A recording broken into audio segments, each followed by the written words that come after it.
Bien, bienvenidos al webinar número 11 de una serie de webinars llamado Resiliencia Empresarial COVID-19. El tema de este webinar es entender las finanzas, una serie de webinars que son traídos a ustedes gracias a la promoción y apoyo de estas organizaciones que se encuentran aquí debajo, tales como Fede Cámara, Canatur, COEP, UNA, las 16 cámaras de comercio afiliadas a Fede Cámara y las demás que también están impulsando y promoviendo las inscripciones y la asistencia para que ustedes puedan tomar este webinar totalmente en vivo o bajo demanda en cualquier red social o YouTube. Agradecer a Naranja Republic también por la promoción y al proyecto Transformando Sistemas de Mercado financiados por USAID. Así que gracias por acompañarnos. Tenemos audiencia de varias partes de Honduras, también fuera de Honduras. Pues me presento nuevamente para los que aún no me conocen, David Sandino, soy médico general con una maestría en negocios internacionales, director de TIM, me encantan los negocios, la tecnología, la salud, la innovación, y bueno, me gusta colaborar con comunidades digitales, tanto en Honduras como en Centroamérica, y por supuesto en América Latina también. Aquí les quedan mis datos de contacto, y en este webinario tenemos a Alan Caraccioli, él es un abogado, con una maestría, un MBA de INCAE Business School en Nicaragua. Es consultor independiente con experiencia en asuntos legales corporativos, finanzas, business planning, emprendedor y docente universitario. Igualmente quedan sus contactos, tanto de email y como LinkedIn, para que le puedan localizar. Y pues Alan nos va a ayudar con varias preguntas al final del webinar. Así que por favor les pido que vayan preparando sus preguntas en la cajita de preguntas en el caso que estén tomando este webinario en vivo para que les contestemos con prioridad y de manera ordenada. Les recuerdo que pueden votar las preguntas que desean que se contesten con prioridad. Y bueno, que vamos a arrancar. Alan, un gusto compartir con vos.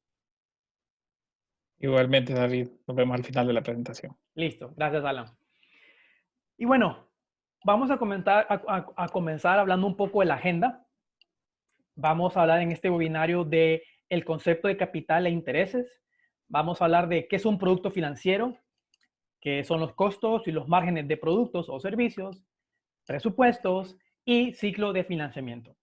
Voy a proceder a activar una encuesta en la que me gustaría que me contesten en su pantalla o en su webinar si ustedes alguna vez ya han hecho algún presupuesto, solo para saber con qué tipo de audiencia estamos en este momento tratando y pues en base a eso también abordar un poco más el tema o no.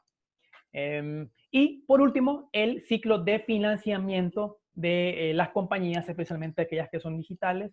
Sin embargo, vamos a adaptarlo un poco a la realidad hondureña también, ¿no? Y empezamos, pues. Arrancamos con el tema de capital.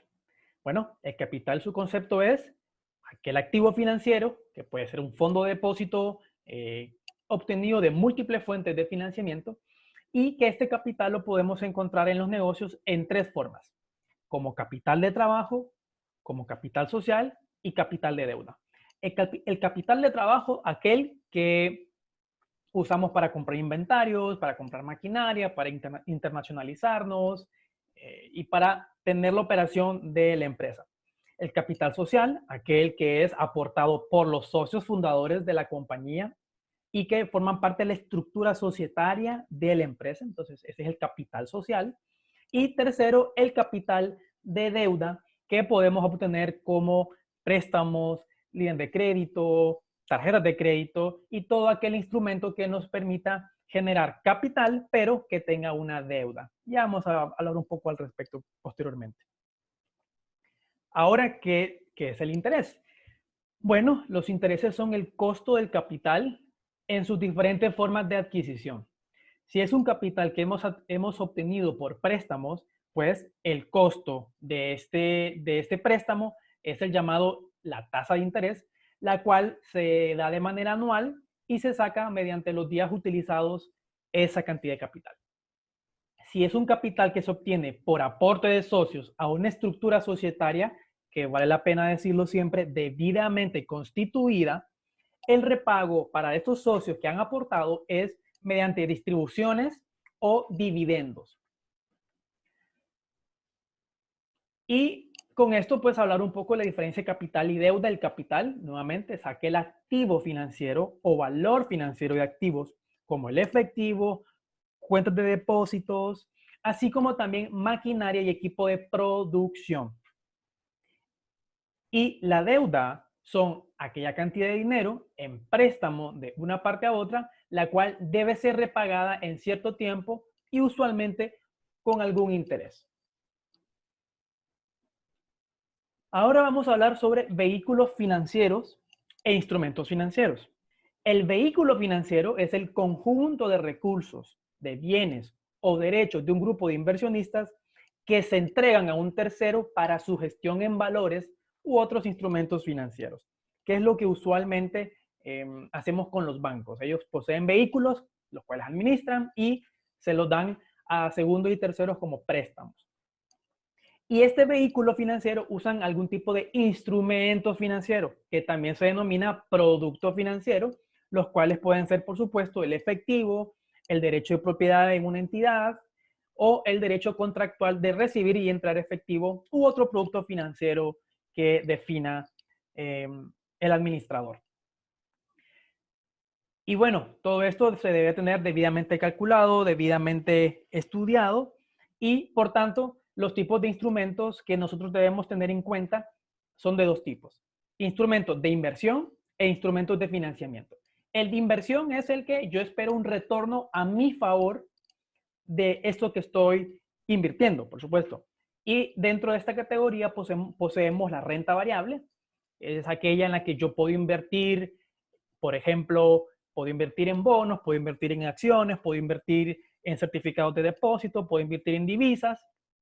Y todo ese conjunto me genera un portafolio mezclado donde quizás una me genera una rentabilidad de 5%, otra de 3%, otra de 8%, otra de 10%, otra de 15%, otra de 20% y viceversa. Y bueno, este conjunto de portafolio variable y que puede comportarse diferente a lo largo del tiempo, pues se le denomina renta variable.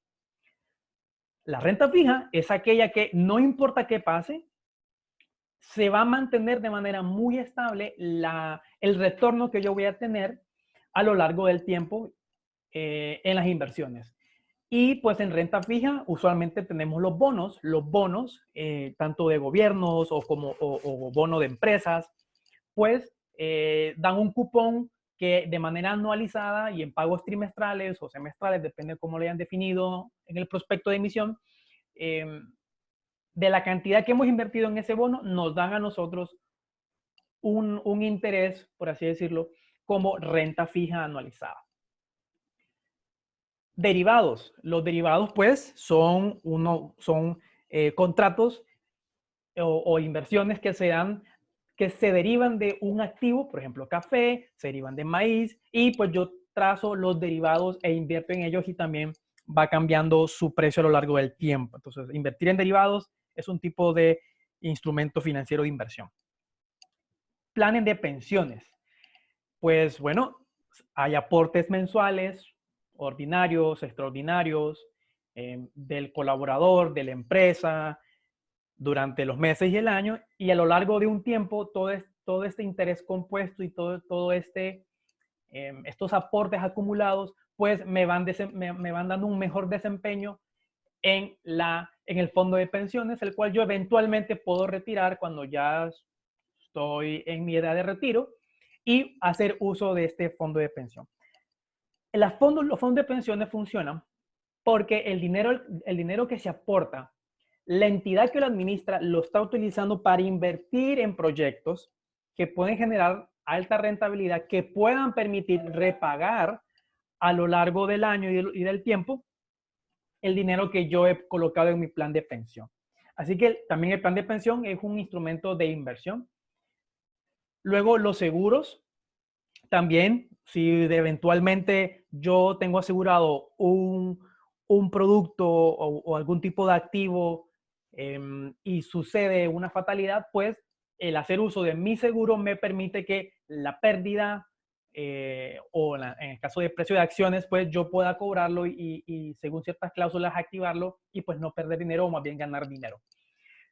Y las divisas, pues invertir en moneda nacional, en moneda extranjera, ya sea que sean euros, dólares, pesos mexicanos, pesos argentinos, pesos brasileños, etcétera, etcétera, etcétera, ¿verdad?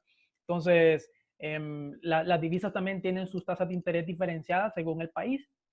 Y ese es un tema totalmente aparte de discusión que no vamos a ahondar en este.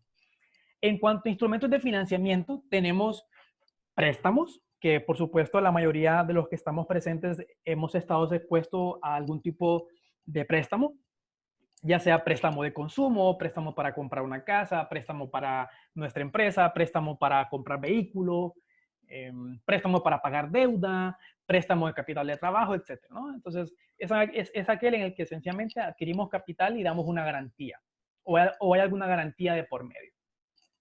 La tarjeta de crédito, pues, es realmente una línea de crédito plástica, la cual genera una fecha de corte y yo tengo una X cantidad de días según el reglamento de nuestra entidad financiera para poder pagar lo que estoy consumiendo.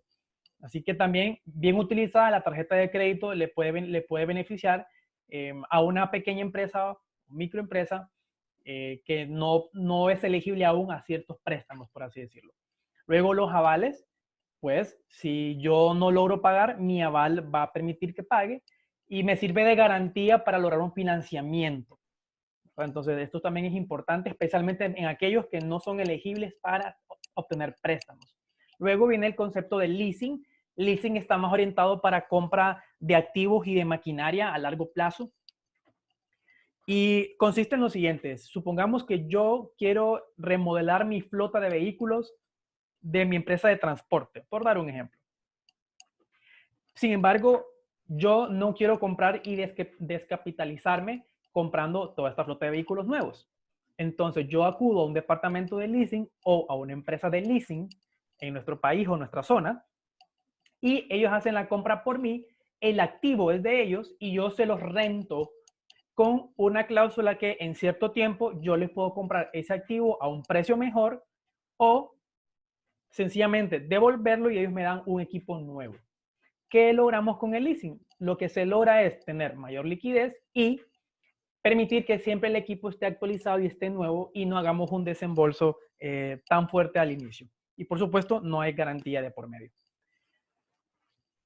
Y el último, factoring, pues en el factoring o factoraje, se puede decir que la garantía es una factura que ya está emitida y que debe estar debidamente emitida con todos los registros correspondientes, en el que se le cede a una entidad financiera o una entidad especializada en factoraje para que cuando yo venda el crédito en 30, 60, 90, 120 días, yo pueda cobrarlo en muchísima menos cantidad de tiempo y me pueda generar liquidez a mi empresa en ese momento. Por supuesto, el factoring, al igual que todos los restos de instrumentos de financiamiento, tienen costos financieros, tienen tasas de interés, por los cuales yo debo considerarlos como parte del costo financiero en mis presupuestos operativos, si en un dado caso tengo. Entonces, es muy importante tenerlo en cuenta porque si no, las cuentas al final de trimestre, semestre o año no nos van a salir.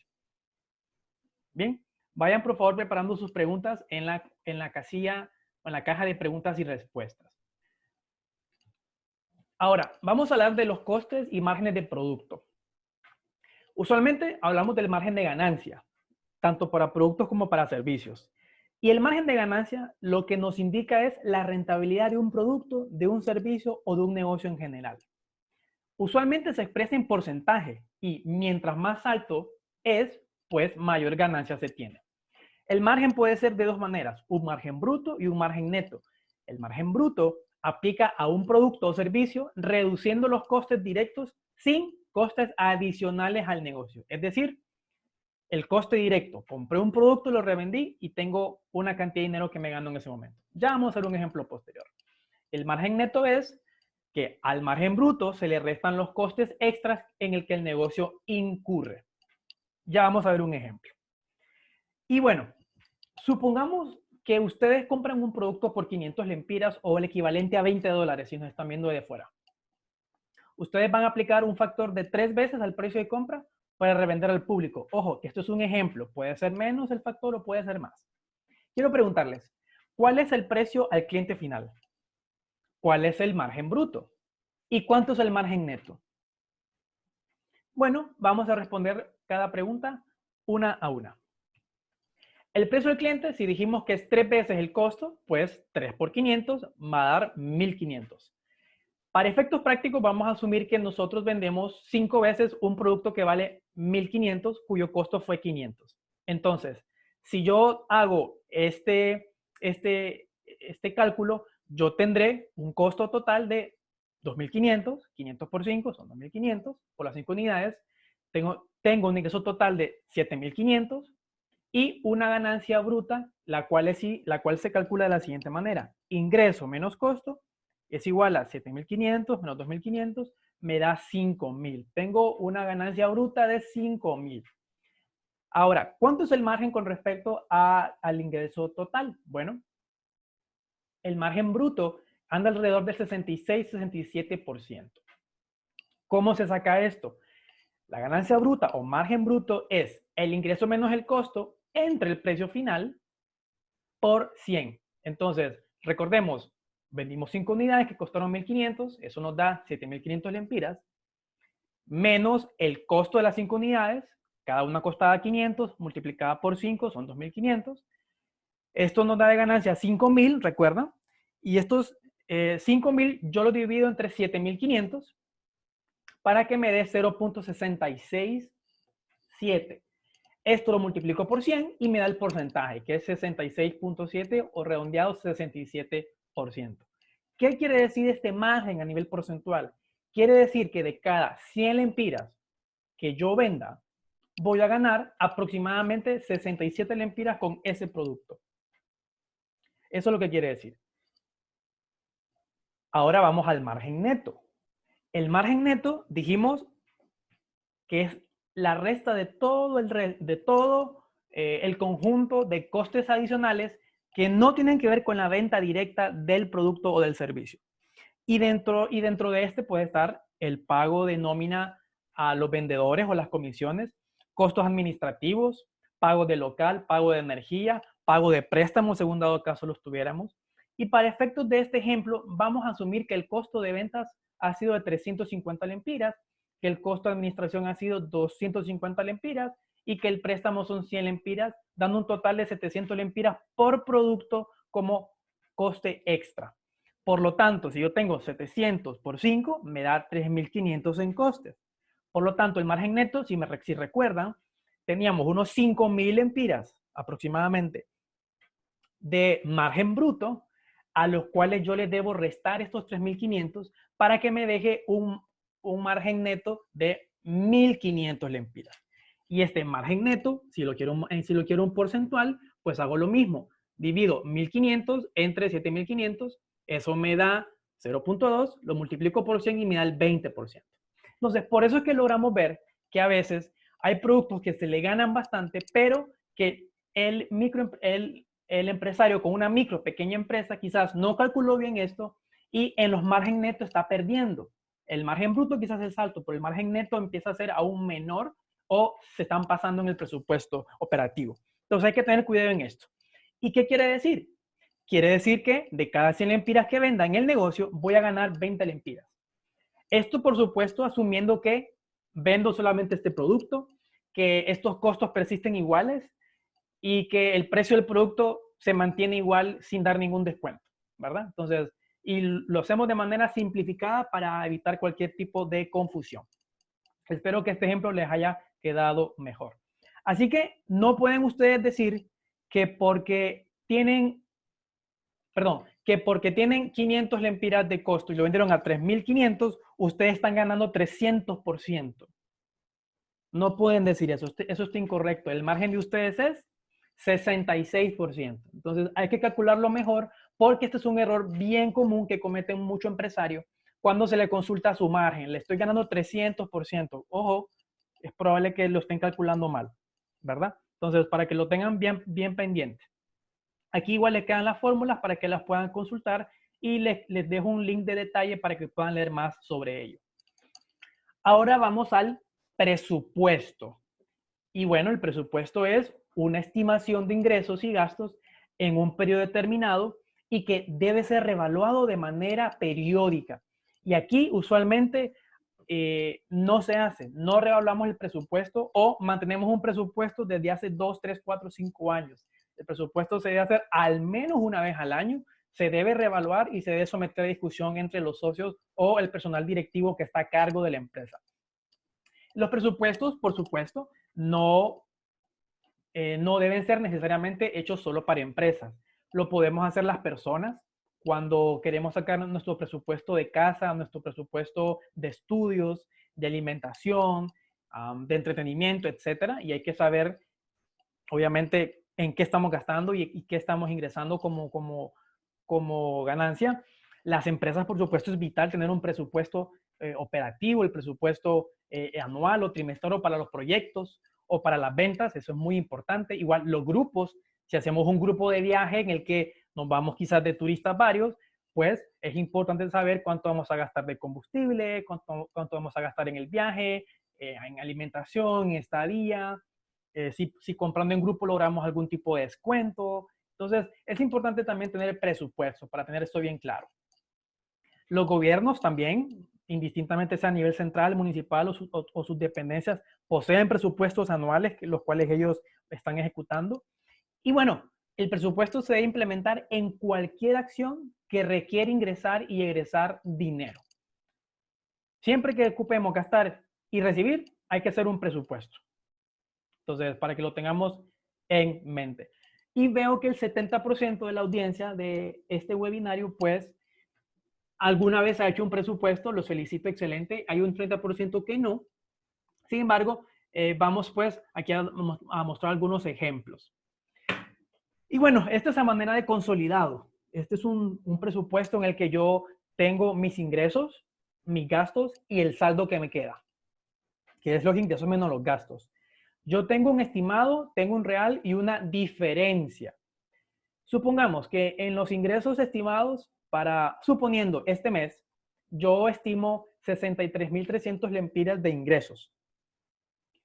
Y resulta ser que realmente tuve 57.450 lempiras de ingresos. Tuve una diferencia de 5.850. En gastos yo proyecté y estimé 54.500, pero en la práctica tuve 49.630. Tengo una diferencia de 4.870 lempiras que no gasté. Y por lo tanto tengo un saldo de estimado 8.800, pero en la realidad fueron de 7.820 con una diferencia respectiva de 980 lempiras. En el webinar previo, de más temprano, nos consultaban cuál era un margen usual que se puede permitir de error. Entonces, obviamente, conforme más presupuestos hacen ustedes, más van a lograr afinar su margen de error. Sin embargo, el margen puede rondar del 5 al 10%. Yo aconsejo que dejen en sus presupuestos un concepto que diga misceláneo o gasto no contemplado del 5% para que puedan hacerle frente a esas variaciones imprevistas, ¿verdad? Entonces, y pues no estén después con problemas de presupuesto. Y claro, el presupuesto tiene que llevarse bien ordenado, bien limpio. Si es idealmente de manera digital, mejor, porque no se pierde el documento, lo pueden acceder las personas que deben accederlo y también se puede mantener de manera segura. Acá les traigo otro ejemplo y este es un presupuesto operativo. Aquí pues lo tienen por mes, enero, febrero, marzo, abril, es decir, trimestralmente, en donde nos muestran sus ventas totales, cuál ha sido el costo de las ventas y su utilidad bruta. Y en el primer mes vamos a agarrar de ejemplo 7.500. Digamos que aquí vendimos en este mes 7.500 lempiras. Hay un costo de ventas de 4.000 y que utilidad bruta, obviamente, nos quedan 3.500. A estos 3.500 hay que restarle los gastos administrativos que dijimos previamente. Al contador, pagar el abogado, pagar la energía, pagar el administrador, etcétera, etcétera, el alquiler, etcétera. Entonces, asumamos que esto vale 300. Hay gastos de venta por marketing, por comisiones, hay bonificaciones a los vendedores, hay un salario de vendedores. Entonces, asumiendo como ejemplo que son 210. Si hubiera un activo de por medio, pues lo podemos depreciar a lo largo del tiempo. En este caso son 40 como depreciación. Por supuesto, esto es a nivel de ejemplo. Aconsejamos siempre de que cualquier duda financiera y tributaria, pues sea consultada con un especialista en el campo respectivo y que sean ustedes asesorados en su caso específico por un profesional actualizado según las leyes de su región y de su país. Y bueno, al restar este resto de costes, nos da una utilidad operativa de 2.950 y en el caso que tuviéramos intereses por pagar o algún préstamo, pues aquí se pone el coste financiero. Si no tuviéramos, pues no se reduce, pero en los siguientes meses observan de que sí se tuvo. Entonces se va reduciendo del coste anterior de utilidad operativa, se pone el coste financiero y nos queda una utilidad antes de impuesto. La utilidad antes de impuesto es la que se toma para luego pagar el impuesto sobre renta, que se paga de manera anual. En el caso de Honduras, pues es del 25% anual, indistintamente de las ventas, siempre y cuando haya utilidad en la operación. Entonces, ya una vez que se paga y se calcula el impuesto, se le resta y lo que queda es la utilidad neta del negocio. Y a partir de ahí puedo yo pagar dividendos y retribuir a los socios en un dado caso se dé distribución de dividendos. Esto es obviamente a manera de ejemplo. Igual les dejo el link para que lo puedan revisar posteriormente y leer un poco más sobre ello. Aquí otro ejemplo, y lo hablamos en el webinar más temprano, que es bueno que tengamos proyecciones y tengamos escenarios. Y aquí les traigo un ejemplo que por supuesto no puede ser nada real, es un mero ejemplo. Y pues aquí lo tengo con un producto que todos conocemos en Honduras, que son las baleadas, un producto alimenticio. Y tenemos tres escenarios. Un escenario que es optimista, en el cual yo es probable que le diga que voy a vender tanto, pero que probablemente yo no logre llegar a esa meta de venta. Un escenario medio, que me pone en condición media, se puede decir, y la baja. Y bueno, para que vean este ejemplo, en el escenario optimista, yo estoy asumiendo que voy a vender 2.000 baleadas en el mes a un costo unitario de 17, o que la voy a vender a 17, y que doy un descuento de 2 lempiras para dar al final un precio con descuento de 15. Si yo vendo estas 2.000 baleadas a 15 lempiras, yo tengo un ingreso de 30.000 lempiras. Ese es en el caso optimista. Si fuera el caso medio, siempre la baleada a 15 lempiras, y yo vendo 1.500 unidades, yo tendría 22.500 lempiras. Y en el escenario pesimista o muy bajo, yo asumo que vendo 1.000 unidades a igual precio, tengo 15.000. Veamos qué pasa del lado de los egresos. Asumamos que como gastos fijos tenemos 2.500 para los tres escenarios. Gastos fijos como el puesto que tengo, el local, el gasto fijo unitario del producto, que con todo lo que lleva la baleada, la tortilla, los frijoles, lo que sea, pues hay un gasto fijo ya medido como receta ya hecha y que ya lo tengo calculado y que vender esta cantidad me genera 2.500. La cocinera que va a estar ayudando, pues bueno, asumimos de que le damos 10.000 empiras. En el caso que tuviéramos una vendedora externa y le estemos comisionando, pues se agrega también como comisionista.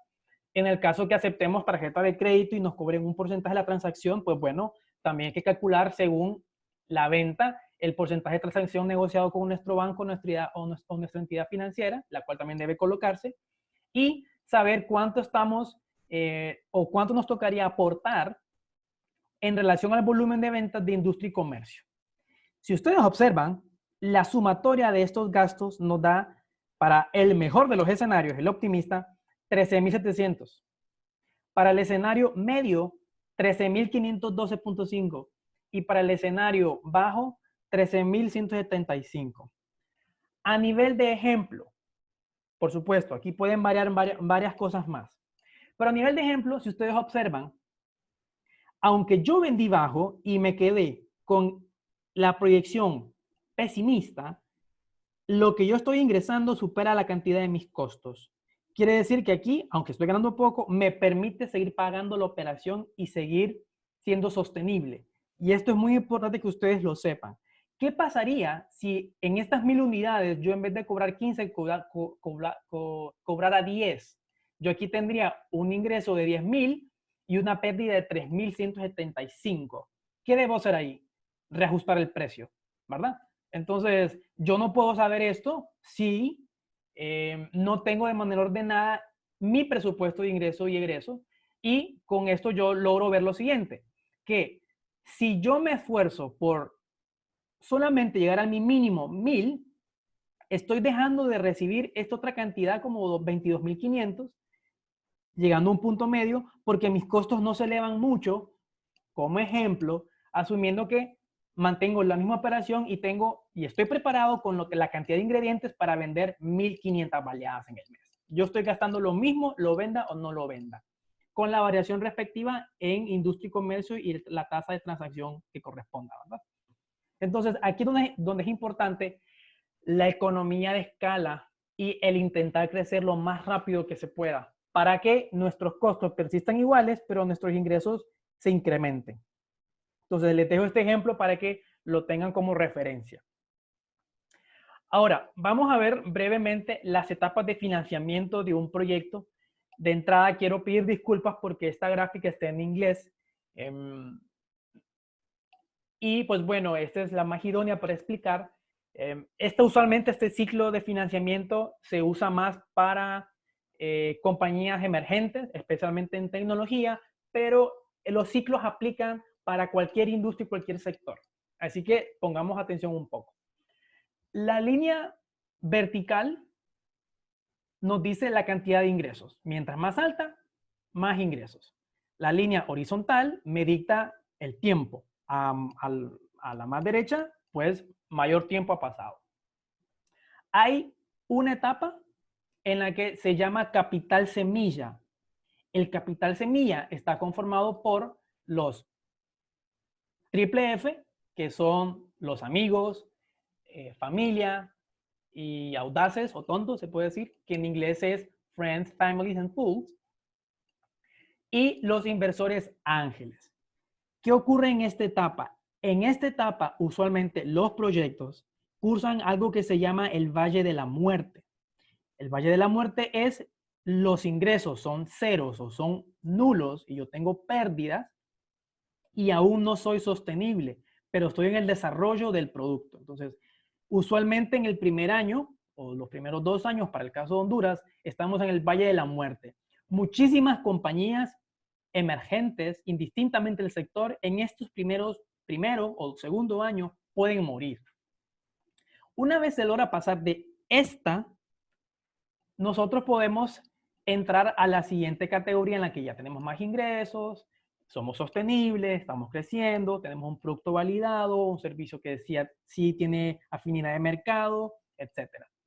Y entramos en la fase donde somos elegibles para poder recibir inversión de capital de riesgo o ser adquiridos por una compañía nacional o internacional o fusionarnos con una compañía nacional o internacional en nuestro sector.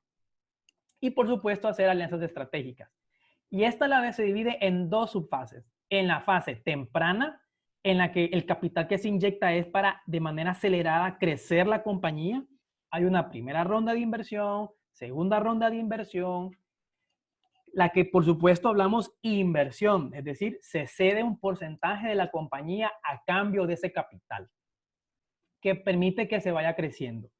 Una vez yo pasé la fase de inversión semilla e inversión temprana en la que estoy creciendo, sigo creciendo, miren, mis ingresos siguen creciendo, yo soy elegible a inversiones en etapa tardía, en donde ya entra la tercera ronda, cuarta ronda, quinta ronda de inversión. Estas rondas, por supuesto, a partir de aquí, especialmente en tecnología, son rondas de $1 millón para arriba. Todo lo que está aquí abajo, en capital semilla, es rondas de menos de $1 millón o hasta $500,000 según el mercado donde ustedes nos vean y tengan referencia. Y en esta aparece un concepto o un instrumento que se llama el mezzanine, un esquema, perdón, que se llama el mezzanine, el cual consiste en capital y en deuda. Es decir, que el inversor colocó el capital, tiene acciones de la compañía a cambio y además le estamos pagando una tasa de interés anual hasta lograr una X cantidad de meta. Eso es mezzanine. Y bueno, estas compañías que reciben inversión en etapa tardía son compañías que se están preparando para consolidarse en el mercado y en el sector, internacionalizarse aún más y prepararse para una salida a bolsa de valores, la que se llama en inglés IPO, o en español oferta pública de valores o oferta pública bursátil. En el caso de Honduras, nuestra bolsa de valores no transa acciones, solamente transa bonos, especialmente de gobierno y de banca. No hay todavía emisiones de acciones en Honduras. Sin embargo, en Estados Unidos, en Canadá, en México, Colombia, Argentina, Brasil, España, la bolsa de valores sí transa acciones y podemos ser inversores en el día que se emite la acción. Y bueno, luego está el mercado secundario, en el que luego del primer día, en el mercado secundario, esa acción se queda comprando y vendiendo en el día a día y a lo largo del tiempo va subiendo según el desempeño que tiene la empresa. Y por eso es que ustedes, a nivel de mercado público de valores, ustedes pueden ver de que X empresa en una semana aumentó X cantidad de su valor o perdió X cantidad de valor en bolsa. A eso se refiere. Y aclarar aquí un poco que ustedes, por ejemplo, como fundadores de la compañía, pueden estar quizás que a este inicio tenían un 70, 80% de la compañía, pero se van diluyendo por las rondas de inversiones respectivas de ángeles, de la familia, de las amistades, en la etapa semilla, en las etapas tempranas, en la etapa tardía, y ustedes se van diluyendo, llegando quizás a tener un 10, 15 o 20% de la compañía a esta altura. Por supuesto, a este nivel ustedes tienen una compañía quizás multimillonaria, que vale miles de millones de empiras o dólares, según la moneda que la tomen como referencia. Y ese 20% vale más que este 60% que tienen acá quizás, ¿verdad? Entonces, solo para que lo tengan en mente. Y bueno, este es el ciclo de financiamiento de una compañía, usualmente. Hay, por supuesto, en el caso de Honduras, para aterrizarlo un poco más, espacios de apoyo para negocios que están emergiendo, que quizás no tienen tanto capital para crecer. Entonces hay espacios de incubación y espacios que permiten validar, encontrar el mercado, desarrollar la innovación, desarrollar el servicio, el producto. Y pues operan más que todo en Tegucigalpa y San Pedro Sula. Tenemos el Japonitech, que, y aclaro, ninguna de estas marcas está pagando por aparecer acá, ni David ni Alan estamos recibiendo algún tipo de remuneración por mencionar estas marcas. Sencillamente son una referencia para ustedes y unas herramientas que quizás les puedan servir y puedan quizás abordar posteriormente. Entonces, el Japonitech ofrece espacio y conexiones para que las ideas puedan florecer y está abierto tanto para estudiantes como no estudiantes de Unitec. Es decir, cualquier persona con una idea puede llegar al Japonitech en San Pedro Sula y Tegucigalpa y pedir algún tipo de apoyo y pues usar las instalaciones para poder trabajar de manera compartida. Y en Tegucigalpa poseen Impact Hub Tegucigalpa, los cuales ayudan a desarrollar emprendedores de triple impacto mediante la innovación social. Les dejo los links respectivos para que en la presentación, una vez la compartamos, puedan también verlos y leer un poco más de ellos. Ahora, si ustedes ya están en una fase en la que desean inscribirse en un programa quizás más estructurado, con más intensidad, con mentores y recibiendo formación intensiva de cierta manera, pues les recomiendo estos programas. En el caso de Argentina, tengo entendido que Founder Institute también opera en Argentina. Y bueno, opera en varias partes de América Latina y del mundo. Pero en Honduras tenemos una particularidad con este programa Honduras Digital Challenge que ocurre una vez al año. Es un programa de preincubación en Honduras y posee sedes para San Pedro Sula y Tegucigalpa. Hace poco estaban en una convocatoria. Entonces, atentos porque si ustedes poseen alguna idea tecnológica, pues Honduras Digital Challenge podría ser una opción en la que pueden escribir su proyecto, ¿verdad? Y el otro es Founder Institute, del cual yo también soy un director, un manager del programa. Este es un programa de aceleración pre-semilla, el más grande del mundo.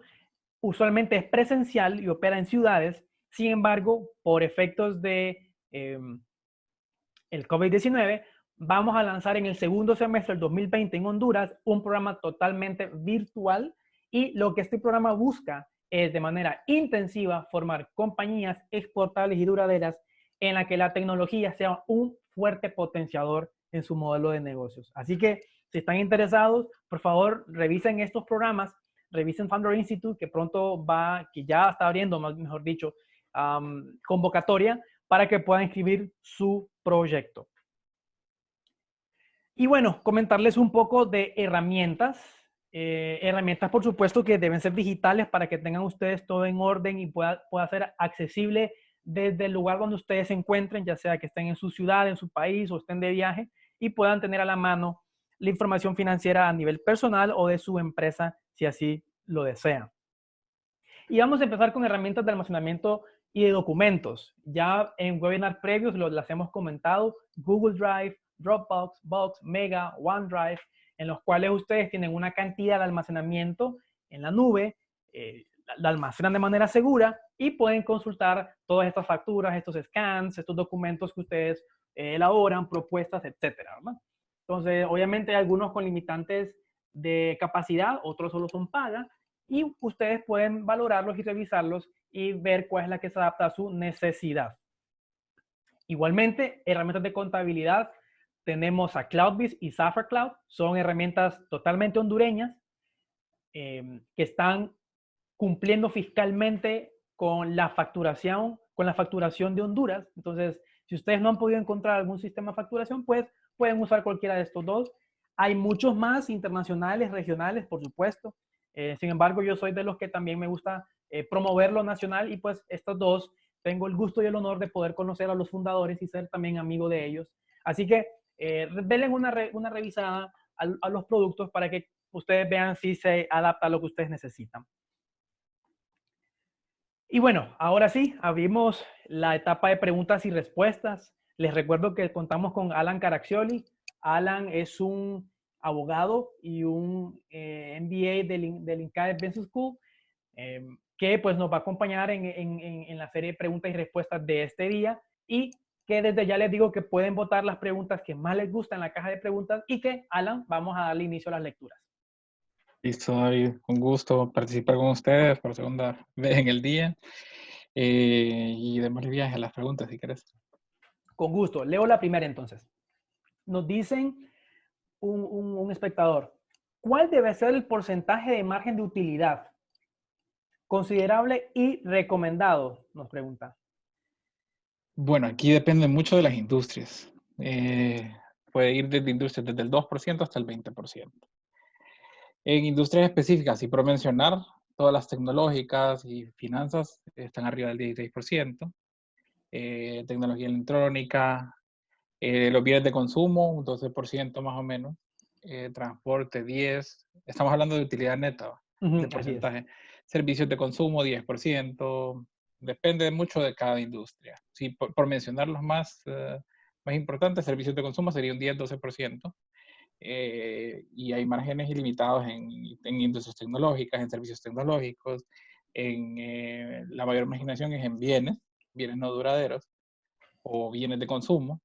Y siendo las industrias más pequeñas como salud, procesos de fabricación, depende mucho de cada industria. Si quieren algún porcentaje en específico, lo podemos responder directamente, pero sí, entre un 2% hasta un 20% sería el promedio de cada una de las industrias, dependiendo de cada industria. Le podemos responder directamente al participante porque no podemos ver el nombre. Si le vuelve a preguntar. Así es. Nos consultaba de alguna fórmula para calcular el precio de un producto. Ok. Yo creo que ahí la mejor fórmula es analizar el mercado. Analizar el mercado, cuántos son los precios de las competencias. Y después, una vez teniendo el costeo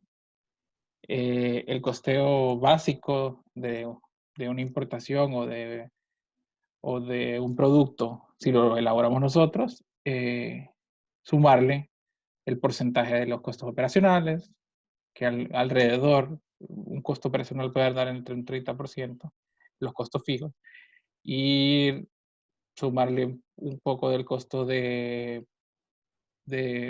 operación, 20-30% más.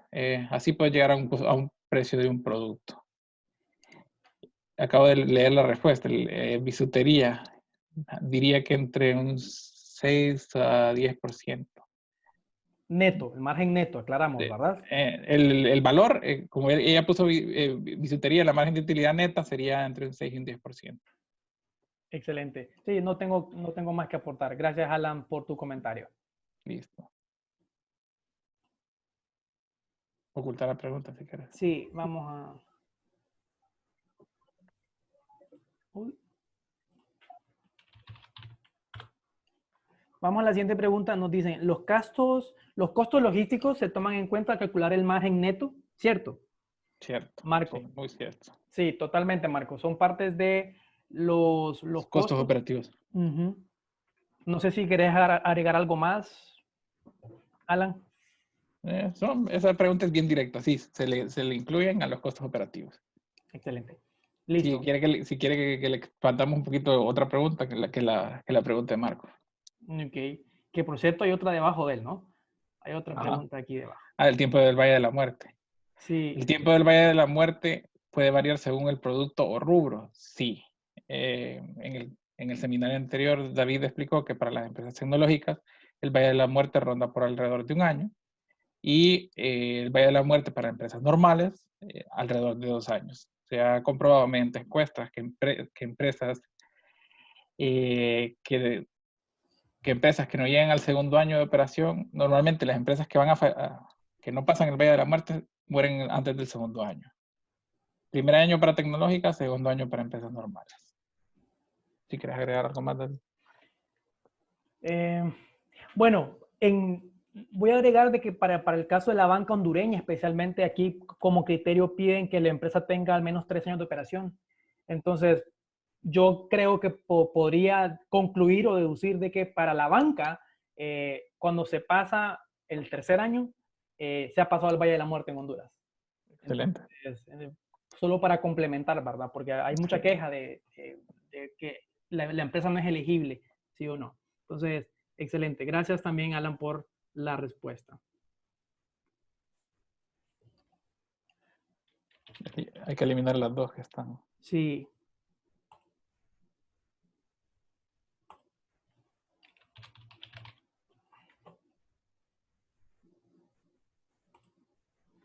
Y nos dice, ¿cómo sugieren calcular el pago de comisiones?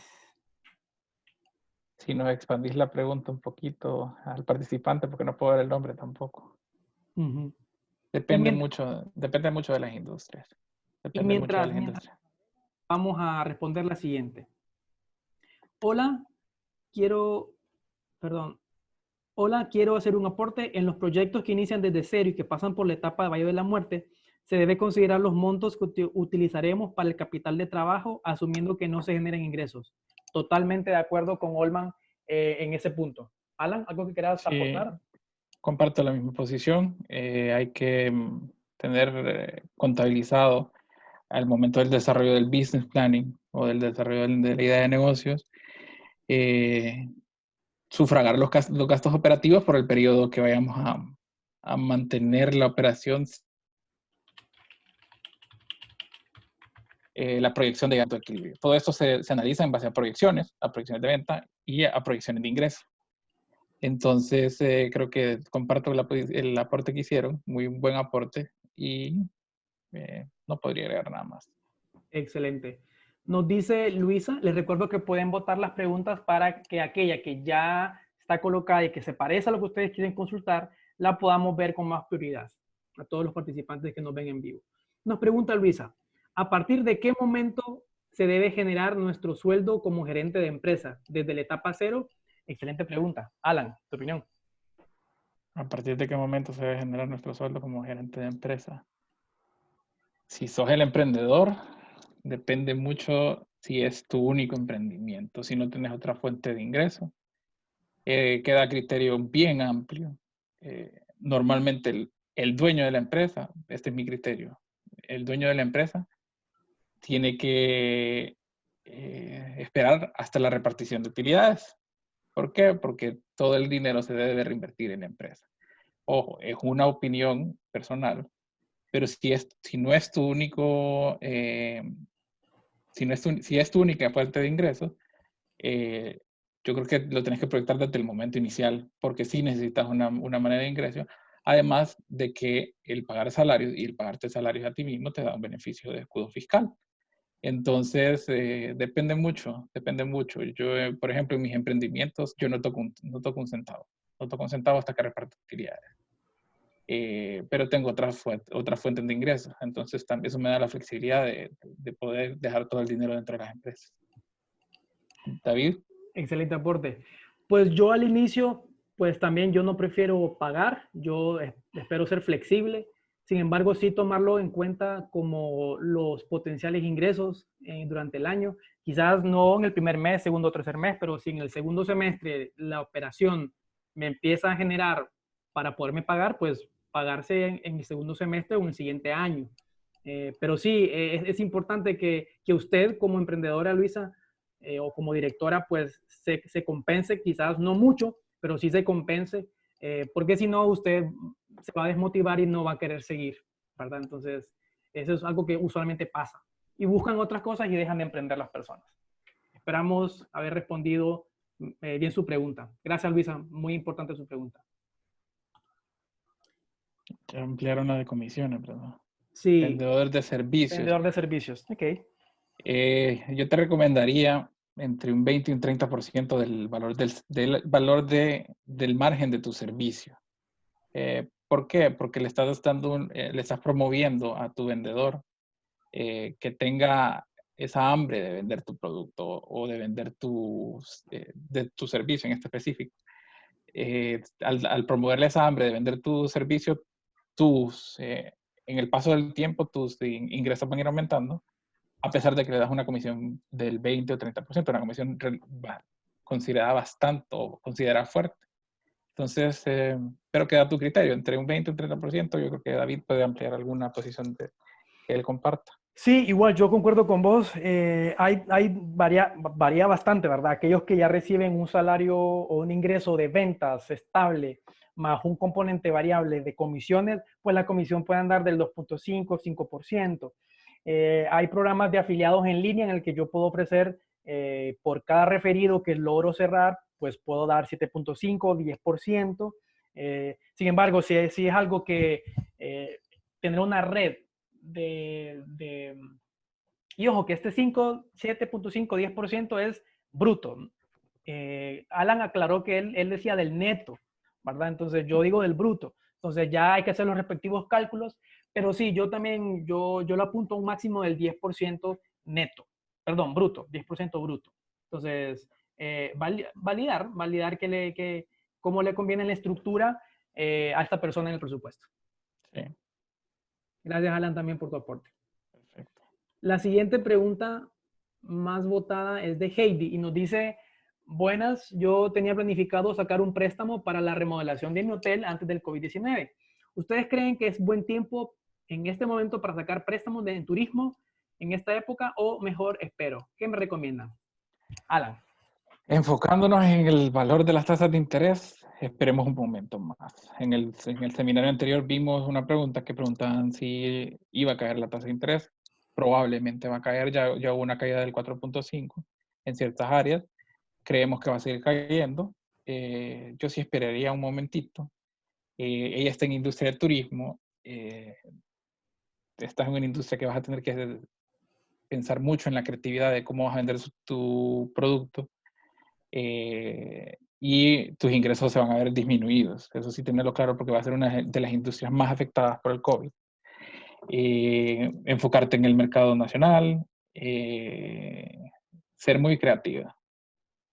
Ser muy creativa y el préstamo lo dejaría por un momentito hasta que mejoren las tasas de interés o hasta que puedas utilizar una garantía proveída por el gobierno o hasta que todo vaya mejorando a tu favor.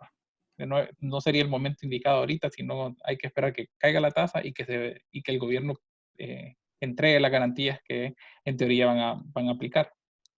Totalmente de David. acuerdo.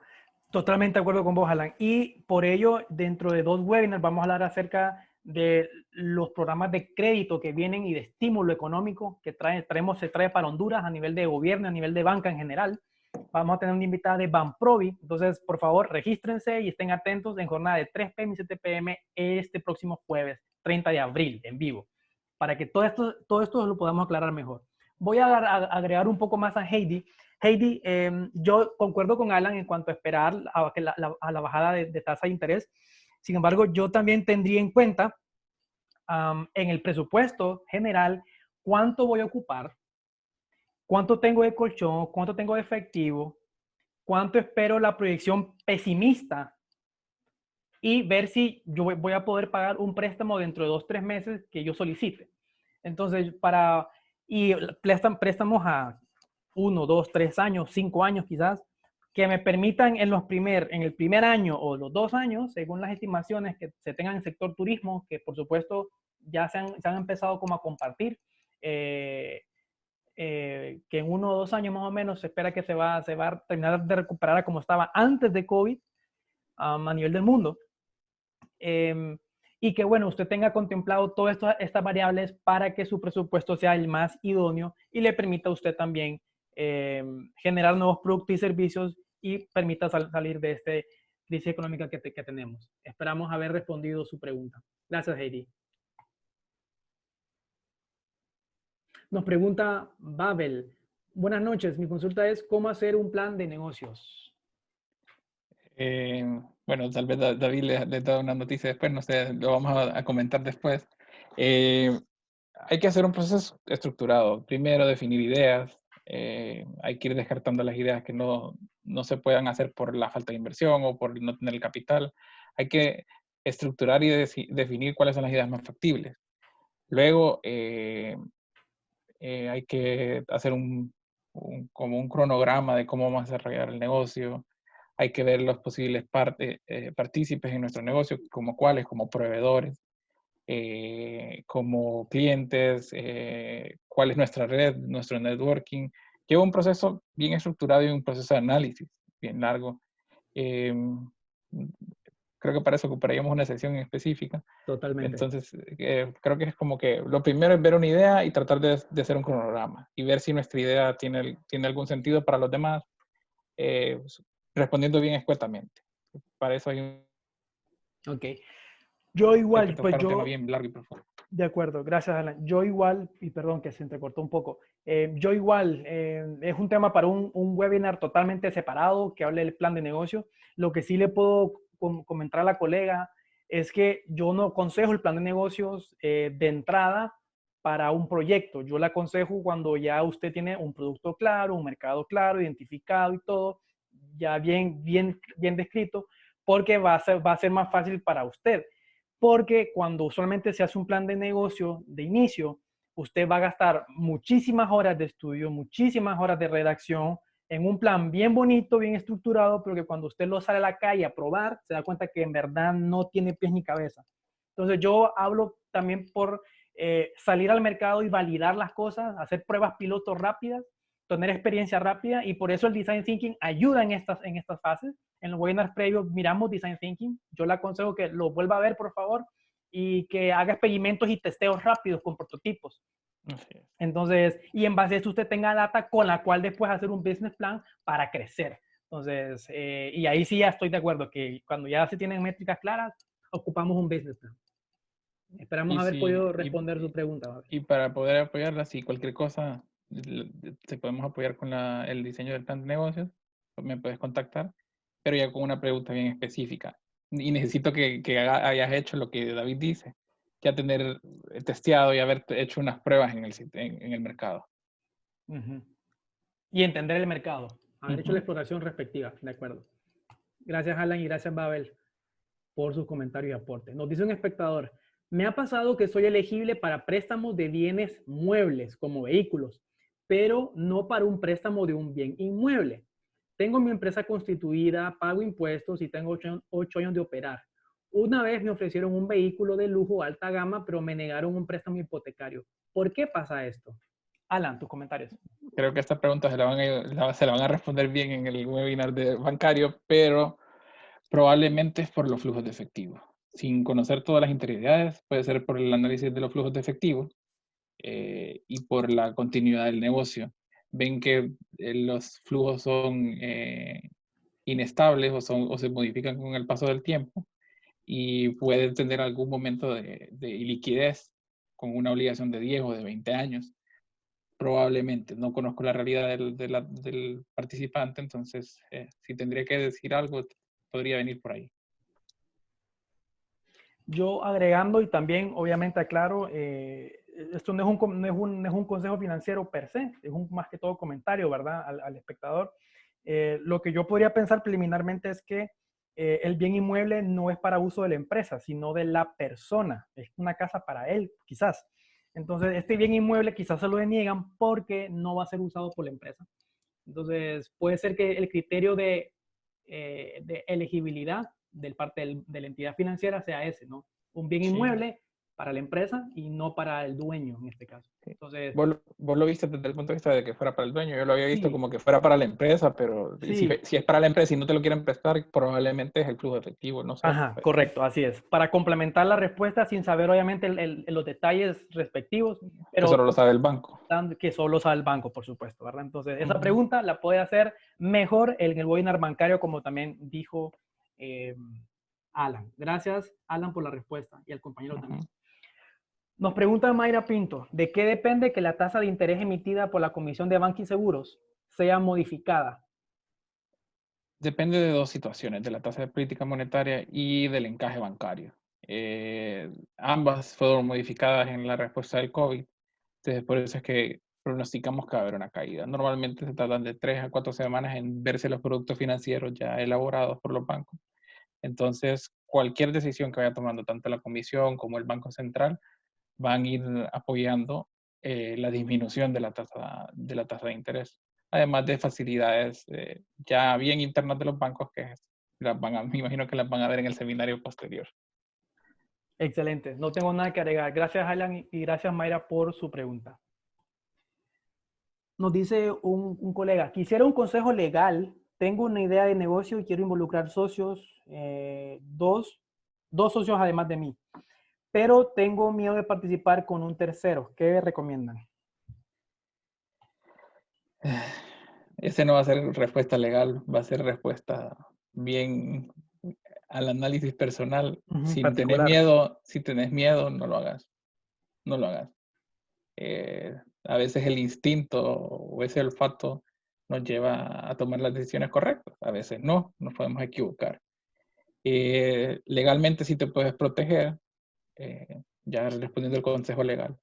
Legalmente sí te puedes proteger con una buena constitución de societaria, pero si sabes o si ves que vas a tener algún problema futuro, sí te recomiendo que no lo hagas.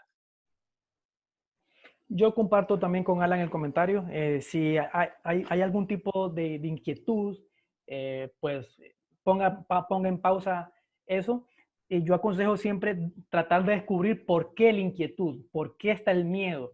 ¿Es el miedo porque duda el socio? ¿Es porque el socio no me complementa? ¿Es porque el socio quizás ya trabaja de manera a tiempo completo en otro lado y le va a dedicar poco tiempo a mi negocio? ¿O tenemos mucha diferencia de pensamiento, de administración, de roles?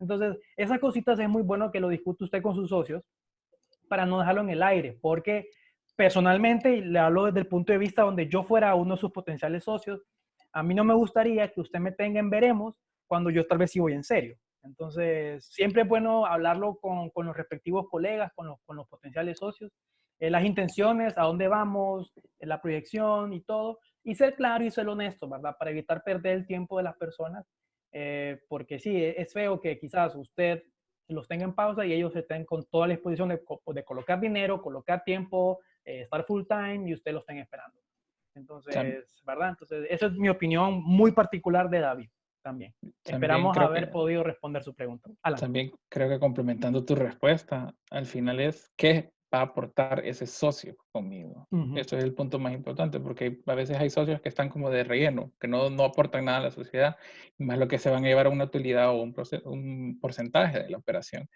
Entonces es analizar quién es importante para tu sociedad y quién no es importante para tu sociedad. Quién comparte tu visión, quién no comparte tu visión. quién va a ser tu equipo de trabajo, quién no va a ser tu equipo de trabajo. Así es. Y ojo, yo le aconsejo que busque un abogado. Bueno, está el abogado Alan también, ¿verdad? Para que pueda redactar un acuerdo de socios, se llama en inglés Founders Agreement, que detalla los escenarios de una posible ruptura, de propiedad intelectual y todo. Entonces, para que le pueda ayudar en un dado caso, toda la información que están compartiendo ustedes ahorita entre socios, entre ideas, pues después no entren en un conflicto si un socio decide lanzar la empresa que usted tiene la idea en este momento, ¿verdad? Entonces, definir bien claro eso y evitar cualquier problema legal y cualquier pleito futuro. Excelente. Vamos a la siguiente pregunta y nos dice, cuando vendemos un servicio profesional, ¿es correcto hacer investigación de mercado para fijar el precio o uno puede fijar su propio precio sin importar cuánto cobran otros colegas? Interesante pregunta. Alan. Esa es una pregunta bien, bien interesante. Depende de la diferenciación. Te voy a responder con la segunda parte antes de que la primera parte de la pregunta. Uno puede fijar su propio peso sin importar cuánto cobran otros colegas. Sí lo puedes hacer. Si vos te diferencias lo suficiente y si vos, la gente te conoce porque sos responsable, porque si la gente sabe cuánto vales, sí lo puedes hacer. Y es decir, es lo ideal en los servicios. Cuando vos brindas un valor agregado, puedes cobrar lo que querrás. Y si el cliente quiere tu servicio, lo va a pagar porque vos sos el mejor, sos el líder, sos el que hace las mejores cosas. El cliente confía en vos. Siempre es importante hacer una investigación de mercado para no estar con precios estratosféricos. Entonces, te respondo, depende mucho de cómo te diferencies. Depende mucho, mucho cómo te mercadees personalmente. Estamos hablando de un servicio profesional. Entonces, yo creo que vos puedes ampliar un poquito más también. Sí, por supuesto. O sea, y pongámonos en los zapatos, yo como médico, por ejemplo, si yo soy un especialista, que no lo soy de momento, ¿por qué acudiría usted hacia mí? ¿Por mi prestigio? Porque he escuchado que yo los casos complicados los resuelvo muy bien, porque atiendo bien a la gente, que soy bien humano, que quizás comprendo a los pacientes, no los regaño y soy bien empático.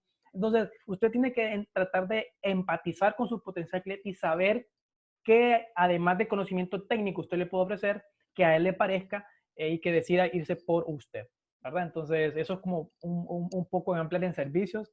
Y por supuesto, esto que yo acabo de decir como médico, se puede aplicar para los abogados, para los contadores, para los mercadólogos y cualquier servicio profesional que se esté brindando, ¿verdad? Entonces, esperamos haber podido responder su pregunta. También gracias, Alan, por tus aportes. Gracias. Nos comenta qué recomendaciones pueden dar ahora o después de los tiempos del COVID-19 para emprender con un nuevo proyecto de negocios. ¿En qué rubros recomiendan ustedes emprender? Alan, tus comentarios. ¿Qué recomendaciones pueden dar ahora o después de los tiempos de COVID para emprender con un nuevo proyecto de negocios? Primero, que sea un proyecto Lean. ¿Qué tiene que ser un proyecto Lean? Tiene que ser un proyecto que no vayas a invertir mucho dinero, tiene que ser un proyecto que sea fácil de ejecutar, tiene que ser un proyecto que tu idea ya haya sido comprobada, tiene que ser un proyecto en el que puedas tener un feedback o una retroalimentación de tus ventas o de tus servicios rápidamente. ¿En qué rubros comienzan a emprender? Voy a reformular la pregunta. ¿En qué rubros no es recomendable emprender? Lastimosamente, y lo siento para la vidente de turismo, turismo va a ser un área que va a estar muy difícil inicialmente. Consumo masivo va a tener una oportunidad, e-commerce va a tener una oportunidad, áreas que van a ser disruptoras, tiendas van a tener una caída, tiendas de venta, tiendas físicas van a tener una caída, productos suntuarios van a tener una caída, productos de lujo van a tener una caída. Vamos a regresar un poquito más a lo básico, a las necesidades. Entonces, y todo lo que puedas diseñar en e-commerce, sí te lo recomiendo. Rolando abajo habla sobre rubros de alimentación. La alimentación sí se va a mantener, no va a ser tan golpeada, sí va a ser diferente. Va a haber que rediseñar el rubro de alimentación, pero sí va a ser un rubro importante. Siempre ha sido un rubro importante y lo va a seguir siendo, pero se va a rediseñar. No esperen que vayamos a ir a un restaurante a comer, ya no va a ser el nuevo normal. pero sí pueden imaginarse en un restaurante que te brinde una experiencia de llevarte tu comida o un servicio de llevarte la comida a tu casa y servírtela como que estuviéramos en el restaurante. No sé, va a haber mucha creatividad aquí en adelante. A lo Totalmente de que, acuerdo. ¿A qué rubro te recomiendo emprender? A lo que te dedicabas y eras bueno y que lo puedes perfeccionar después del COVID. No vengas a inventar el agua caliente, porque tu costo de aprendizaje va a ser mucho más caro en COVID. ¿Por qué? Porque o te va muy mal y perdes la inversión inicial o te va excelentemente bien. Es un riesgo. Si tenés buena tolerancia al riesgo, hacelo. Emprende en un área que no conocías. Si no tenés una buena tolerancia al riesgo, no lo hagas. David, si quieres ampliar. Sí, por supuesto. Yo, pues, por ejemplo, yo soy médico y yo les comparto y le he dicho a un webinar previo que, pues, en este año vamos a lanzar un proyecto de café, café para vender en Estados Unidos especialmente. Yo no sé nada de café, no tengo conocimiento técnico, sin embargo, parte de mis socios sí, y obviamente estamos haciendo las visitas técnicas, aprendiendo, explorando, probando, validando, armando la plataforma. Entonces, un rubro que yo desconozco, sin embargo, es alimento, en cierta manera café, y pues yo, David, soy relativamente tolerante al riesgo. Entonces, David sí lo va a continuar haciendo, ¿verdad? Hasta que un indicador X me diga que ya no. Entonces, va a depender mucho, nuevamente, concuerdo con Alan, de su tolerancia al riesgo. Y concuerdo también con el compañero Rolando en que el rubro de alimentos van a ser los más adecuados. Si usted sabe cultivar, si usted tiene terreno, si usted tiene áreas donde podría cultivar alimentos, usémoslos, porque los mercados internacionales van a ocupar comida, Honduras va a ocupar comida, entonces es una gran oportunidad para que nuestro agro realmente se fortalezca y volvamos a ser el granero que en un tiempo fuimos en Honduras, ¿verdad? Entonces yo Tal, creo que es una gran oportunidad para Honduras en el agro. tal vez para ampliarte el punto que dijiste, tengo las tendencias de marzo, en comparación de marzo del 2020 a marzo del 2019 Ajá. en e-commerce. Adivinen quiénes fueron los productos ganadores. Ok, está claro que fue guantes, fue el líder estrella. Se empezaron a vender máquinas de producir, estos son datos de Estados Unidos, máquinas para producir pan en un 600%, arroz, comida empaquetada, materiales para hacer ejercicio. Todas las necesidades que se migraron a la casa fueron los mayores líderes en ventas. Y el café creció un 100% de un año para otro. Entonces el café delivery va a ser una muy buena industria también. Ah, Entonces, excelente. No tenía esa al, métrica. Gracias, Alan, por compartirme y al, reforzar aún más mi información. sí, al final el e-commerce va a ser un disruptor. Va a ser un disruptor y va a ser una buena forma de posicionarse. Eso sí, hay que brindarle el mejor servicio vía e-commerce. Es cierto, es un servicio impersonal, pero el mejor servicio al consumidor final. Excelente aporte, te agradezco. Gracias, Alan. Listo. Vamos a la siguiente pregunta. Nos quedan todavía 7. Nos dicen, abogado Alan, quiero comprar una casa para usarla como Airbnb y hacer otros negocios desde la misma. Con su experiencia y conocimiento, ¿usted cree que las propiedades bajen de valor después de la pandemia? No la tasa de interés, sino el valor de la propiedad. De propiedad contada. Creo que ya la vamos a responder en conjunto, David. Mi opinión con respecto al valor, estamos en una burbuja inmobiliaria, en algún momento va a estallar. Quiero que amplíes ese punto vos. Pues yo pensaba que solo yo tenía ese pensamiento. No, muy pocos aquí teníamos ese concepto de la burbuja inmobiliaria y es cierto. Eh, a nuestro espectador, pues en Honduras tenemos casas que valen más de lo que realmente se ofrecen al público. Es insostenible, por eso ahí no hay no se cumple de cierta manera la oferta con la demanda. Yo opino lo mismo. Yo le diría al compañero de que en vez de comprar la casa ya hecha, compre el terreno, haga su casa, la diseña como él guste y entienda al usuario que se pone en los Airbnb. Y le voy a compartir mi particularidad como David. A mí me gustan los Airbnbs que me pueden ofrecer una experiencia similar a un hotel, con mi comodidad para poder trabajar, para poder dormir cómodo, privado, con baño, relativamente privado, compartido, pero limpio, bien bonito, para eventos o ferias o conferencias. ya sea médicas o de negocio o lo que sea. Y que sea una casa que esté bonita, bien ubicada. Entonces, ese es David, por supuesto, ¿verdad? Tendría que validarlo usted, el Airbnb, pero puede explorarlo, está interesante, pero sí, conocer bien al cliente, ¿verdad? Creo que ahí es Y, importante. y yo creo que tocando el tema Airbnb, la métrica global de Airbnb es 44%. El 44% de los días va a estar ocupado, los otros días no va a estar ocupado. Esa es la métrica global. Hay que analizar y buscar la métrica de Latinoamérica. No, no creo que encontremos de Honduras, pero sí podemos encontrar de Latinoamérica y ver cuánto va a ser el índice de ocupación. Un 44% quiere decir 14 o 13 días utilizados, los otros no. Así es. Y considerando que son mercados que quizás son atractivos para visitarlos, México, Brasil, Colombia, entonces también ahí quizás esa métrica para América Latina en Honduras no aplique del todo porque quizás no muchos quieran venir a Honduras por X condiciones, ¿verdad? Entonces, esas cosas hay que estudiarlas, por supuesto, y ahondar más en ellas. Esperamos a la colega haberle respondido. Gracias por su consulta.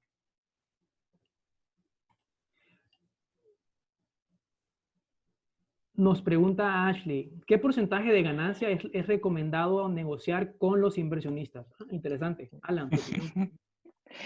Depende mucho del aporte. Depende mucho del aporte. Puede ser inversión monetaria o inversión en conocimiento.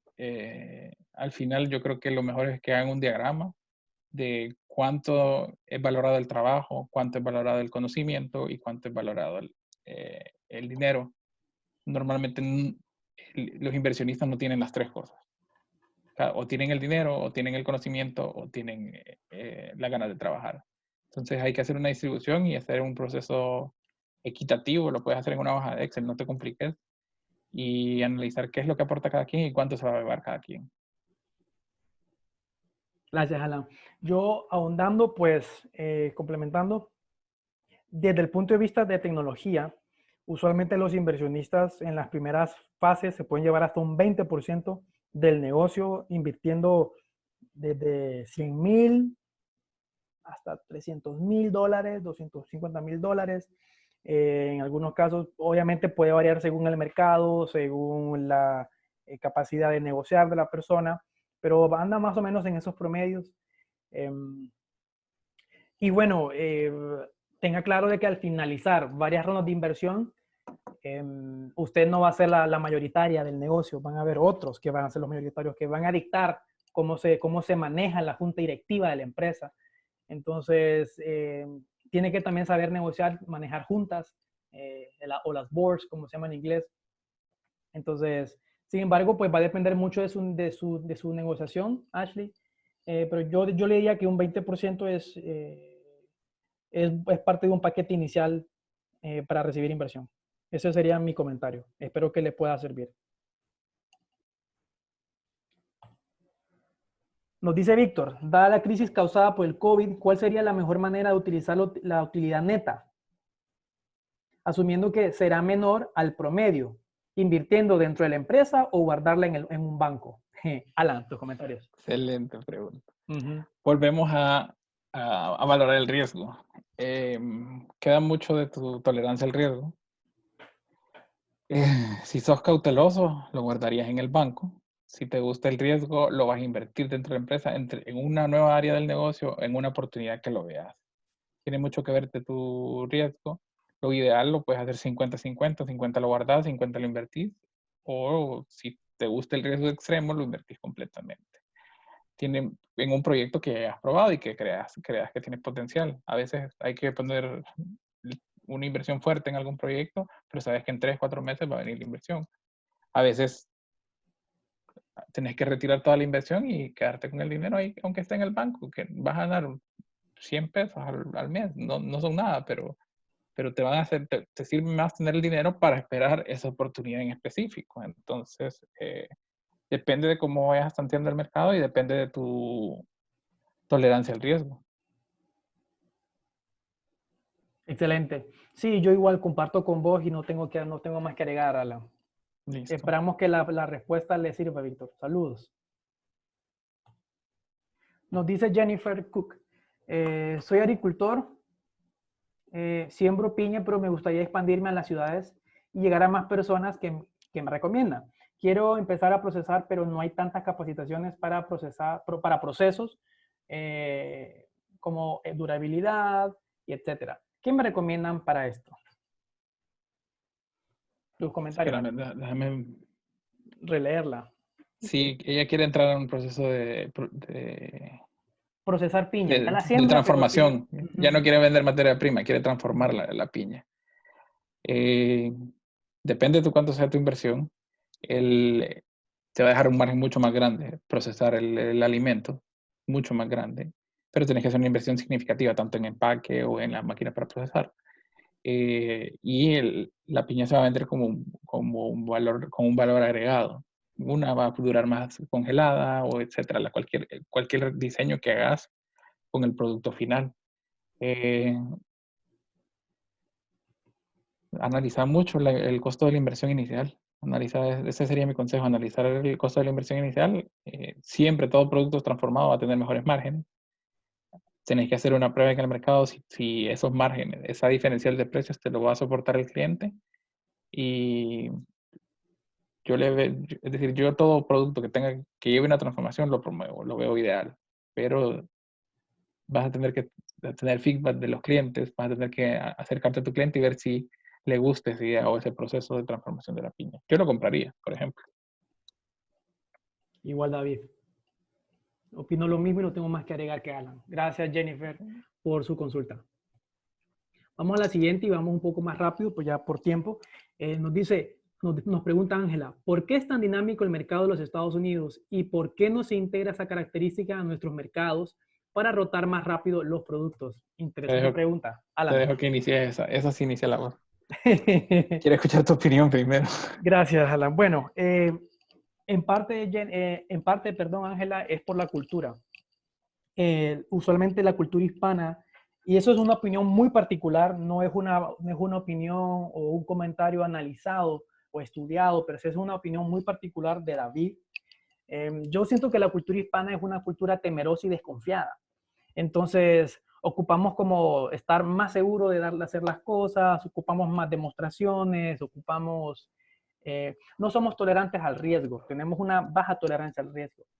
En cambio, las culturas anglosajonas, especialmente Estados Unidos, en este caso, pues nacieron como culturas más libres, donde todo se podía, y ágiles y rápidas, ¿verdad? Entonces, ellos negocian rápido, ellos hacen procesos rápidos, llamadas bien puntuales, son bien disciplinados, son estrictos.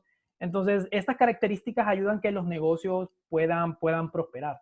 Le comparto un caso particular. Hace unas semanas atrás, pre-COVID, yo había solicitado una cotización a un centro aquí en San Pedro Sula para saber cuáles eran los costos de hacer un evento presencial ahí. Eh, yo mandé un mensaje en una red social, me respondieron y me dijeron, sí, mande su solicitud por favor a tal correo y llame a tal número. Sin embargo, yo directamente expresé que quería, para cuántos días, para cuántas personas, en qué fecha tentativa. Expuse todo, ¿verdad? Entonces, y hasta la fecha sigo esperando esa es la respuesta. Entonces, ¿qué ocurre con esos mercados? Esos mercados no dejan que estos clientes se vayan. Les toman los números, cambian tarjetas, los llaman, les dan seguimiento, les ofrecen, los entrevistan, intentan entender qué están requiriendo, qué están necesitando y ver si les pueden proponer alguna solución. Entonces, especialmente el estadounidense en algunas áreas son más emprendedores, se puede decir, o más orientados a los negocios y más pragmáticos que los hispanos, los latinos, somos más lentos en esa parte. Entonces, eso puede decir por qué en negocios somos eh, más lentos. Y lo otro, el tamaño de mercado. Si usted compara el mercado de Canadá con Estados Unidos, usted va a notar que en Canadá algunos productos son más caros que en Estados Unidos por la economía de escala. Entonces, yo puedo tener mucho más producto en Estados Unidos, puedo moverlo más rápido, sacrificando márgenes por ese volumen, versus Canadá. Entonces, se replica lo mismo con Honduras, somos mucha menos población, entonces los márgenes deben ser más altos, la rotación es más lenta, ¿verdad? Entonces, por eso es que se impide esto. Y bueno, lo importante es que ganemos, como comentábamos antes, economía de escala y las compañías centroamericanas nos internacionalicemos. Espero, Ángela, que mi punto de vista pues le sirva, ¿verdad? Alan, no sé si quieres agregar algo vos. ¿O algún Yo, comentario? yo entre el tamaño del mercado, iba a tocar el tamaño del mercado y el consumismo, pero vos tocaste casi todos los puntos que iba a tocar. Yo lo había entendido más como por qué se consumía más rápido, o por qué era tan dinámico, el consumismo y el tamaño del mercado. Es un mercado gigantesco, son 300 millones de personas que consumen, que le meten fuego al dinero. Sí, sí, entonces, a diferencia nuestra, ¿verdad? Que no podemos hacer eso. Esperamos haber podido responder su pregunta, Ángela. Muchas gracias. Nos pregunta Ashley, nos dice, nos comenta, no hay un margen de utilidad por rubro. Me imagino que esto lo establece o lo marca la competencia. Sí hay un margen de utilidad por rubro. Se hacen estudios globales y también zonificados por cada rubro de cuánto es la utilidad misma, de dónde sacan esa información de los bancos. Los bancos proporcionan esa información a organismos como el Fondo Monetario o el Banco Mundial, a The Economist en su Business Intelligence Unit. Hay formas de averiguar los márgenes de utilidad para cada uno de los rubros. Sí se puede investigar. Y también se puede saber de la competencia, pero la competencia nunca va a ser clara. Siempre va a ocultar la información, siempre los procesos de costeo no son tan accesibles. Entonces, lo mejor es entrar a las bases de datos y conseguir información ya probada, tanto por organismos internacionales o bancos de inversión. Sí, no tengo más que agregar. Gracias, Alan, por los comentarios. Uh-huh. Nos puso otra vez otro comentario, Ashley. La mayor parte de las empresas para calcular los márgenes de ganancias son difíciles. Los bancos en nuestro país, desafortunadamente, favorecen a sectores de empresas con tasas de interés, lamentablemente, no competitivas ni justas.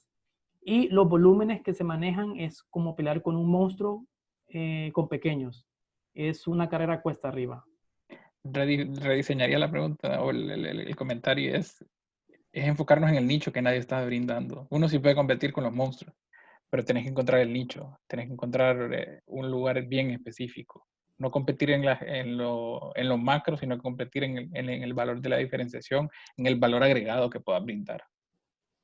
De acuerdo. Y yo, Ashley, le aconsejo que por favor vea el primer webinario que tuvimos hace 2 semanas. Está en YouTube, lo puede buscar.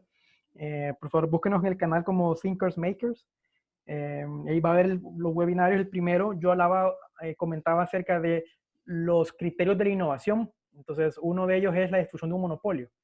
Entonces, para que se refuerce lo que comentaba Alan en cuanto a si usted tiene un producto bien claro, bien diferenciado, con un mercado interesante que puede expandir fuera del país y que lo atienda a ese mercado desatendido, pues usted tendrá una oportunidad. Entonces, concuerdo con él. Es uno de los pilares de la innovación. Entonces, le invito a que por favor vea ese webinar que creo que le va a servir bastante. Espero que hayamos podido complementar su comentario. Tenemos 2 preguntas más y estas son las últimas 2 para que vamos a recibir para cerrar. Nos dice Heidi, ¿quién puede hacer una buena proyección financiera de un negocio realista y adaptada a nuestro medio? Un financista, únicamente un financista que esté al tanto de tu negocio y que haya platicado con vos. Un financista. Y que conozca el rubro, estoy de acuerdo. Sí, tanto Alan como yo aclaramos, no somos financistas, ¿verdad? Hablamos mucho de nuestra experiencia, sin embargo, recomendamos a ambos que por favor busquen un financiero que tiene el conocimiento de técnico y que además conozca su industria, ¿verdad? Entonces, eso es muy importante y es clave para lograr hacer estas proyecciones. Y para la selección del mismo, un buen financista te va a hacer una simulación de Monte Carlo, un análisis del riesgo, va a ser una proyección realmente profesional. Entonces, por eso recomiendo un financista, porque yo te puedo hacer una proyección bastante empírica. Un financista sí te lo va a hacer con un margen de exactitud casi insuperable. Sí, de acuerdo. Personalmente yo conozco un financista, bueno, Alan también lo conoce, es amigo mutuo. Si Heidi lo necesita, pues se lo puedo recomendar, es un muy buen amigo mío también, entonces, y él es financiero completo, entonces, si ocupa, escríbame en Slack para poderlos conectar y quizás él le pueda ayudar a usted. Esperamos haberle podido responder su pregunta. Y la última, de un espectador anónimo, nos dice, ¿dónde conseguir inversores ángeles no bancarios aquí en Honduras? Alan. Esa es tu pregunta, David. Bueno, colega, aclarando el concepto técnico, no se tiene inversor ángel no bancario. El inversor ángel es una persona que tiene un nombre, no es una entidad jurídica, no puede ser un banco, no puede ser una empresa, es David, por ejemplo, un inversor ángel, solo para aclarar. Y bueno, una característica de los inversores ángeles es que son aquellos ejecutivos que tienen muchos años en una industria, que han ocupado puestos de alta dirección en diversas industrias o en una sola industria, que obviamente ganan muy bien y que tienen ahorros que pueden invertir en compañías nuevas que les pueda permitir rentabilizar en 4, 5 o 10 años su inversión. Entonces, en Honduras hay pocos, la verdad. Obviamente, por diversos motivos, usted no va a encontrar nadie que diga soy inversor ángel, ¿verdad? Sin embargo, usted lo puede caracterizar como aquel empresario mediano, exitoso o gran empresario que tiene capital, tiene contactos, tiene mucho conocimiento en un sector y tiene una cantidad de ahorro significativa que puede arriesgar para invertir en proyectos nuevos. Yo le aconsejo que se acerque a las cámaras de comercio y busque quiénes son los gerentes medianos de esas compañías. Usted se va a sorprender que el inversor ángel no necesariamente va a ser aquella persona que tiene muchísimo dinero, que es de las familias más ricas de una zona o un país, sino aquel empresario mediano que le va a invertir 10,000, 25,000, $50,000 y que va a buscar a sus amigos, ¿verdad?, para coinvertir con usted. Esperamos que se le haya podido responder su pregunta y nosotros vamos a trabajar también en esta área en los próximos meses y años para promover la figura del inversor ángel en Honduras, para que lo tenga claro también. Y bueno, con eso, Alan, llegamos a todas nuestras preguntas. Sí, Heidi nos dijo que nos dio las gracias por ahí, que yo guardé la pregunta sin querer. Ok. Y creo que en el otro chat te pusieron que cómo pueden entrar al link de los otros webinars, entonces explicarle. Por supuesto. Martín, usted entra a YouTube. En YouTube hay un canal que se llama, tal como nuestro nombre, se llama Thinkers and Makers, así, con ese apóstrofe, con ese ampersand. Y ahí le va a salir el logo que usted ve aquí abajo, esa ruedita. Usted le da a acceder y ahí están todos los webinars publicados desde el primer día, ¿verdad? Entonces, y este va a estar mañana en la mañana publicado para que lo pueda revisar. Espero haber podido responder su pregunta. Entonces, bueno, agradecer a todos su atención. Nos pasamos un poquito del tiempo. Sin embargo, respondimos todas sus preguntas.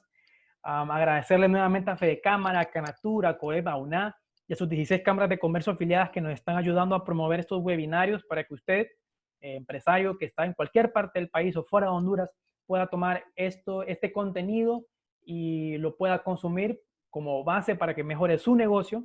Agradecer a Naranja Republic y al proyecto Transformando Sistemas de Mercado financiado por USAID.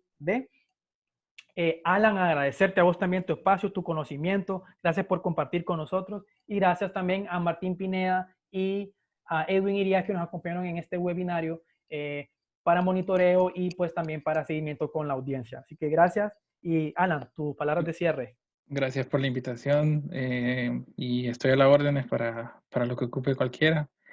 Me pueden contactar por las dos vías y bueno, espero participar más adelante. Me gustó esta dinámica y gracias, David. A la orden. Un gusto, Alan. Un gusto. Gracias a todos. Tengan una excelente tarde o noche. Cuídense.